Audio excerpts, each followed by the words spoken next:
शिवसेनेचे प्रकाश मारोटकर यांच्या नेतृत्वात शेतकऱ्यांनी नांदगाव खंडेश्वर तहसीलदार आणि तालुका कृषी अधिकाऱ्यांकडे तक्रारी करून नुकसानीचं पुनर्सर्वेक्षण करण्याची मागणी केली आहे। नांदगाव खंडेश्वर तालुक्यात जुलै महिन्यापासून पावसाची रिपरिप सुरू आहे। सततच्या पावसामुळे फवारणी डवरणी निंदन न चालल्यामुळे पिकांपेक्षा तण जास्त वाढलाय।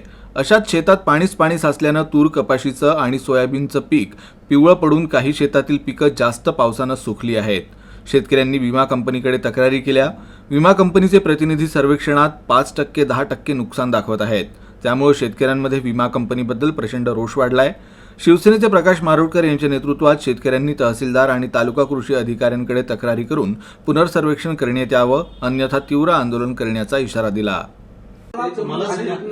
पाऊस पडताना हा काही शेतातल्या एका विशिष्ट भागातच थोडी पडतो ना, पूर्ण शेतात पाऊस पडतो। मग त्याचं नुकसान पूर्ण झालं असलं पाहिजे ना। 10% 5% नुकसान म्हणजे पीक विम्याची कंपनीची हुजरेगिरी करणे झालं। त्यांचं म्हणणं आहे की पीक असं झोपलं पाहिजे, सपाट झालं पाहिजे, तेव्हा नुकसान.